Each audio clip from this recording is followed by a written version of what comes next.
ఆయన నాకు ఒక 5 రాజకీయంగా కొన్ని విషయాలు చెప్పారండి. మొదటిది, ఎప్పుడు దేని వెనకాల పరిగెట్టొద్దు. అది అధికారం అన్నా, పదవన్నా, డబ్బన్నా, ఆస్తన్నా దేని వెనకాల పరిగెట్టొద్దు. ఎప్పుడు నీ శక్తిని కూడగొట్టుకో, నువ్వు కొత్తగా కనిపెట్టుకో, జ్ఞానాన్ని పెంచుకో, అన్నీ నీ దగ్గరికి వస్తాయి అని మొదటిదండి. రెండవది, ఎప్పుడూ ఒకరి ఇంట్లోని ఒకరి జీవితంలో దీపం పెట్టడానికే ప్రయత్నం చేయి. ఆ దీపం కోసం ఎంత దూరం అన్నా వెళ్ళు, ఎంత కష్టమన్నా పడు, ఎంత మందినన్నా అడుక్కో, దీపం పెట్టిన మరుక్షణం మర్చిపో. ఎందుకంటే ఒకరికి సాయం చేసే స్థితిలో నిన్ను ఆ దేవుడు పెట్టాడు అంటే నువ్వు వాళ్ళకి రుణం ఉన్నావు, కానీ వాళ్ళు నీ బానిస కాదు అని చెప్పారండి. మూడవది, నీ దగ్గరికి చాలామంది వస్తారు. వాళ్ళు దండలు, వాళ్ళ దండాలు, వాళ్ళ పొగడ్తలు, చప్పట్లు మునిగిపోక ఎప్పుడుని. వాళ్ళ కడుపులు చూడు, వాళ్ళ బ్రతుకులు చూడు, అవి మార్చడానికే ఎప్పుడు కష్టపడుతూ ఉండు.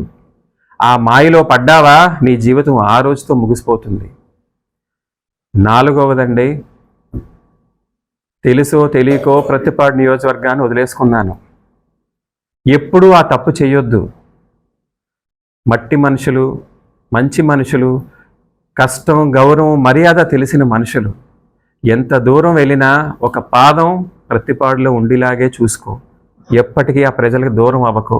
నువ్వెప్పుడూ మన కుటుంబానికి ఇంత భిక్ష పెట్టిన ఆ నియోజకవర్గం ఎప్పుడూ మన కుటుంబం వాళ్ళకి బానిసే తప్ప వాళ్ళ పైన కాదని నాలుగవది చెప్పారండి.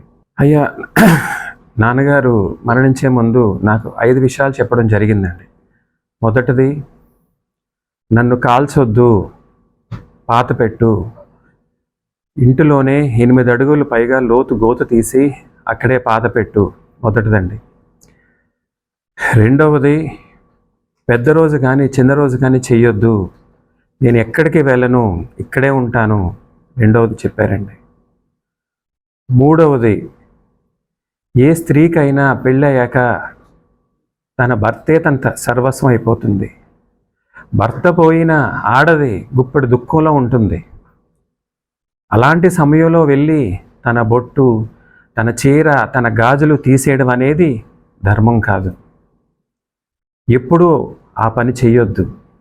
ఎప్పటికీ దాన్ని క్షమించకు, ఎప్పటికీ దాని దగ్గర రానివ్వకు, గుర్తుపెట్టుకో అని చెప్పడం జరిగిందండి. 5వది, ప్రభుత్వం ఏమిచ్చినా స్వీకరించొద్దు, ఎప్పుడు వాళ్ళ దగ్గర చేయి చాపొద్దు అని 5 విషయాలు చెప్పడం జరిగిందండి. ఆయన చెప్పినట్టుగానే మేము అన్నీ కూడా చేసుకుంటూ వచ్చామండి. మా విషయం పక్కన పెట్టండి.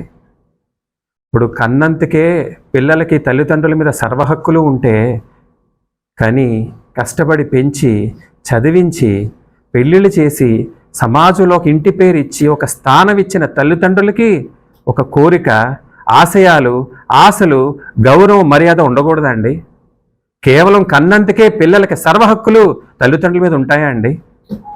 ఇంకా తల్లిదండ్రులకంటూ ఏమి గౌరవం, ప్రతిష్ట, మర్యాద ఏమి ఉండవా అండి? ఇంకా అవి కోరుకోకూడదండి తల్లిదండ్రులు?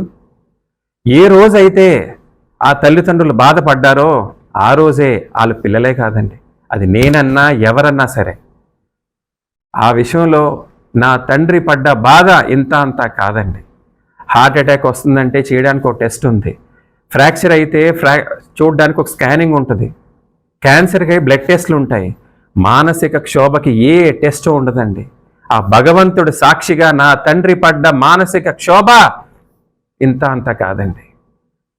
ఎందుకంటే నా తండ్రికి చిన్న వయసులోనే తల్లి కోల్పోయారండి. యవ్వనం వయసులో తండ్రిని కోల్పోయారు. మా అన్నయ్య గారు పుట్టాక వాళ్ళ నాన్నగారి పేరు, ఆ మహాతల్లి పుట్టాక ఆయన తల్లిగారు పేరు పెట్టుకుని ఎంతో మురిసిపోయేవారట. ఆవిడ బాధపడితే ఆయన బాధపడేవారంటే, ఆవిడ పాదానికి మట్టి అంటకూడదని స్కూలుకు కూడా పంపడం మానేశారండి. అందరికంటే ఎక్కువ దగ్గరగా చూసింది ఆవిడే నా తండ్రినండి.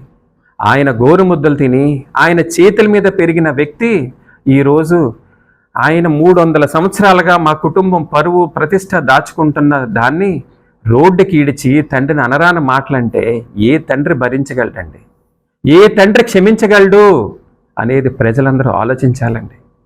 కూలి పని చేసుకుండే తల్లిదండ్రుల దగ్గర నుంచి ప్రధానమంత్రి, అత్యంత కోటేశ్వరుల తల్లిదండ్రులకైనా ప్రతి ఒక్కరికి ఒక విలువలు ఉంటాయి, ఒక నమ్మకాలు ఉంటాయి, ఒక ప్రతిష్టలు ఉంటాయి ప్రతి కుటుంబానికేనండి. ఏ గర్భంలో అయితే నా తల్లి 9 నెలలు మోసి కష్టపడి కనిందో అదే గర్భాన్ని కొట్టుకుని ఏడ్చిందండి నా తల్లి. ఇలాంటి దుర్మార్గురాలుగా నేను జన్మనిచ్చాను, నా పసుపు కుంగాలు పట్టుకుపోయిందని అదే కడుపు కొట్టుకుని ఏడ్చిందండి. నా తల్లిదండ్రుల బాధ మేము స్వయంగా చూసామండి. లోకం ఏమనుకున్నా సంబంధం లేదండి. నా తల్లిదండ్రులు పడ్డ బాధ ఇంత అంతా కాదండి. ఒక్క సంఘటన చెప్తాను మీకు. పద్మ మా అమ్మగారితో అన్నారండి, పద్మ ప్రతి ఇంటికి అలాంటి కూతురు ఉండాలి పద్మ, తల్లిదండ్రుల పట్ల నిలబడే కూతురు ఉండాలి పద్మ, మనమేం పాపం చేసాం పద్మ అని నా తండ్రి మా అమ్మగారితో మాట్లాడి టీవీ కట్టి పడుకున్న సంఘటనలు మేము ఎన్నో దగ్గరికి ఉండి చూసామండి. ఎప్పటికీ ఈవిడే కాదండి, తల్లిదండ్రులను బాధ పెట్టే ఎవరో కూడా అయ్యా ఫస్ట్ టైం ఎవరు గొడవ మొదలు పెట్టారనేది ప్రజలందరికీ తెలుసు. ఎవరో ఈ గొడవ కారణం అనేది మీ అందరికీ తెలుసు. గొడవైన రోజు నుంచి ఈ రోజు వరకు 4 సార్లు ఆవిడ ప్రయత్నం చేయడం జరిగింది. మొదటిది మీ అందరికీ తెలుసు, కాకినాడ మెడికవర్ హాస్పిటల్లో నా తండ్రి సృహలో లేనప్పుడు రావడం జరిగింది. 2 యశోద హాస్పిటల్లో ఉన్నప్పుడు నా తండ్రి రూమ్లో ఉన్నప్పుడు రావడం జరిగింది. ఆ రోజు నా తండ్రి ఆవిడతో ఏమన్నారో మీరు ఆవిడని అడిగే తెలుసుకోండి. 3వది సింధు హాస్పిటల్కి వచ్చారు, ఆ రోజు కూడా నా తండ్రి సృహలో లేరు. 4వది నా తండ్రి మరణించాక వచ్చారు. ఈ 4 సమయాల్లో తప్ప తండ్రి ఎప్పుడు గుర్తుకు రాలేదా అని అడగండి మీరు. ఎందుకు గుర్తుకు రాలేదు? ఈవేళ గుండెలు పగలుగే ఏడ్చేలాగా, కన్నీరు పబ్లిసిటీ చేసేలాగా ఏడుపులు ఏడుస్తున్నారే, ఏమైంది ఇంతకాలంని? ఇప్పుడు మొన్నటి మే వరకు కూడా ఆయన ఇంటికి వచ్చి పిలిచిన ప్రతి ఫంక్షన్కి వెళ్ళారు, ప్రతి పరామానికి వెళ్ళారు, ఇంటికి వచ్చిన అందరినీ ఆదరిస్తూనే ఉన్నారే, ఎందుకండి ఇంతవరకు కనపడలేదు? ఆయన సృహలో లేనప్పుడు, ఆరోగ్యం క్షీణించినప్పుడు, మరణించినప్పుడైనా గుర్తుకొస్తాడు తండ్రి. ఇది మహాపాపం అండి.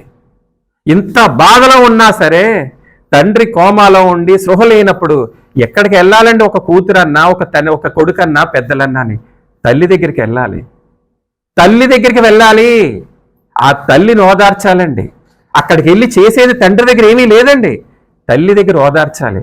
తల్లి ముఖం చూసి ఎన్ని రోజులైందో అడగండి మీరు. ఇదేనా తల్లిదండ్రుల మీద ఉన్న ప్రేమ? ఇదేనా నేర్పిస్తున్న వాళ్ళ పిల్లలకు కూడాని? మీరందరూ అడగాలి ప్రశ్న. అర్థం చేసుకోవాలి ఆ పార్టీ మనుషులు, ఆ పెద్దలు అందరూ కూడా అర్థం చేసుకోవాలండి.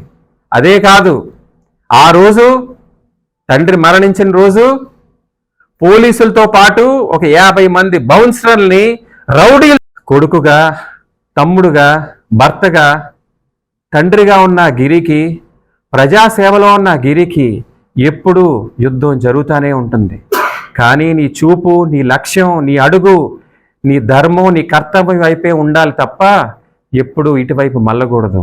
అయితే రోజులు మారిని, తరం మారింది, మనుషుల ప్రవర్తన మనసులు మారిని. కాలం తగ్గట్టుగా మారినా ధర్మం వైపే నీ అడుగులు ఉండేలాగా నిరంతరం ప్రయత్నం చేయి. అదే నీ పదవి, అదే నీ ఆస్తి, అదే పెద్దలిచ్చే ఆశీర్వాదం. ఈ 5 కూడా నాకు చెప్పడం జరిగిందండి. ఎక్కడ మర్చిపోతానో, ఎక్కడ కంగారులో ఎన్ని గుర్తుండవో అని ఆయన చెప్పిన రోజు నుంచి ప్రతిరోజు ఆయన చెప్పిన మాట ఒక మంత్రంలాగా ప్రతిరోజు నేను స్మరించుకుంటూనే ఉన్నానండి. ఆ రోజు నుంచి మరణించే వరకు కూడా ఏ విషయం ఎవ్వరికీ, మా అమ్మగారికి కానీ, మా అన్నయ్య గారికి కానీ, నా భార్య పిల్లలకు కానీ ఎప్పుడు ఎవరికి షేర్ చేసుకోలేదండి. ఇవన్నీ ప్రజలకు తెలియవలసిన విషయాలు కాబట్టి, మీరు అడిగారు కాబట్టి నేను చెప్పుకుంటున్నానండి. ఇప్పుడు మొన్నటి మే వరకు కూడా ఆయన ఇంటికి వచ్చి పిలిచిన ప్రతి ఫంక్షన్కి వెళ్ళారు, ప్రతి పరామానికి వెళ్ళారు, ఇంటికి వచ్చిన అందరినీ ఆదరిస్తూనే ఉన్నారే, ఎందుకండి ఇంతవరకు కనపడలేదు? ఆయన సృహలో లేనప్పుడు, ఆరోగ్యం క్షీణించినప్పుడు, మరణించినప్పుడైనా గుర్తుకొస్తాడు తండ్రి. ఇది మహాపాపం అండి. ఇంత బాధలో ఉన్నా సరే తండ్రి కోమాలో ఉండి సృహ లేనప్పుడు ఎక్కడికి వెళ్ళాలండి? ఒక కూతురన్నా, ఒక కొడుకన్నా, పెద్దలన్నా అని తల్లి దగ్గరికి వెళ్ళాలి. తల్లి దగ్గరికి వెళ్ళాలి, ఆ తల్లిని ఓదార్చాలండి. అక్కడికి వెళ్ళి చేసేది తండ్రి దగ్గర ఏమీ లేదండి, తల్లి దగ్గర ఓదార్చాలి. తల్లి ముఖం చూసి ఎన్ని రోజులైందో అడగండి మీరు. ఇదేనా తల్లిదండ్రుల మీద ఉన్న ప్రేమ? ఇదేనా నేర్పిస్తున్న వాళ్ళ పిల్లలకు కూడాని? మీరందరూ అడగాలి ప్రశ్న. అర్థం చేసుకోవాలి. ఆ పార్టీ మనుషులు, ఆ పెద్దలు అందరూ కూడా అర్థం చేసుకోవాలండి. అదే కాదు, ఆ రోజు తండ్రి మరణించిన రోజు పోలీసులతో పాటు ఒక 50 మంది బౌన్సర్ల్ని రౌడీలతో వచ్చిందని కూడా నాకు తెలిసిందండి. వాళ్ళని ఎవరిని కూడా నేను మర్చిపోనని గుర్తు చేస్తున్నాను ప్రతి ఒక్కరికినండి. ఎప్పుడూ కూడా ఇంటి పెద్దలతోటో కుటుంబ సభ్యులతోటో వచ్చి ఉంటే దానికి గౌరవం వేరండి. రాలేదు సార్, అప్పటి నుంచి ఏమి రాలేదండి. నా బలమైన నమ్మకం ఏంటంటే పార్టీ ఆవిడ్ని వాడుకుంటుందో లేదో నాకు తెలియదు, కానీ ఈవిడ మాత్రం జనసేన పార్టీని, పవన్ కళ్యాణ్ గారిని, జనసేన పార్టీ వ్యవస్థని ఈవిడ మాత్రం వాడుకుంటున్నారండి. ఆ పార్టీ పెద్దలే సమాజానికి ఏది మంచిది అనేది ఆలోచించి ప్రవర్తన మార్చుకోవాలని తెలియజేస్తున్నాను సార్. మనం ఎలా చెప్తాం సార్ అవన్నీనండి. ఆవిడ ఒక పార్టీకి వెళ్ళారు, మేము ఒక పార్టీలో ఉన్నాం. పార్టీలు ఏదైనప్పటికీ కుటుంబం అనేది కుటుంబం అండి. అంతేగాని రాజకీయ లబ్ధి కోసం దేన్ని త్యాగం చేస్తున్నారండి. సరే, ఈవేళ ప్రతిపాడు ఎమ్మెల్యే ఇచ్చేశారు, నన్ను చిత్తుగా ఓడించేసి డిపాజిట్ లేకుండా చేశారు, మంత్రి అయిపోయింది, లెక్కలేని ఆస్తి సంపాదించింది. ఏం కోల్పోయిందండి? At what cost is he earning all that? దేవుడు లాంటి తండ్రిని వద్దనుకున్నా, భూదేవి లాంటి తల్లిని వద్దనుకున్నా, రామలక్ష్మణ్ లాంటి అన్నదమ్ములను వద్దనుకున్నా, స్వర్గం లాంటి పుట్టిల్ని వద్దనుకున్నా, తల్లిదండ్రులు లెక్క చేయని మనిషి ఎవరిని లెక్క చేస్తుందండి? ఏ పార్టీని లెక్క చేస్తుంది? ఏం సేవ చేస్తుంది అనేది ప్రజలు, ఆ పార్టీ నాయకులు ఆలోచించుకోవాలండి. ఇది రాజకీయం కాదండి, ఇది రాజకీయం కానే కాదు ఇది. అయ్యా, అవన్నీ చాలా పెద్ద పెద్ద విషయాలు. ప్రస్తుతానికి తండ్రి కోల్పోయిన దుఃఖంలో ఉన్నాం. కాలానికి అనుకూలంగా ఏది భగవంతుడు సమర్పిస్తే, నా తండ్రి గారు ఏది ఆదేశాలు ఇస్తే, పెద్దలు ఏది కోరుకుంటే దానికి సిద్ధంగా ఉంటామండి. చాలా గౌరవంగా, చాలా మర్యాదగా, సున్నితంగా నడుచుకున్నారు. వారు కూడా మీ పట్ల ఎప్పుడూ అదే గౌరవంగా ఉన్నారండి.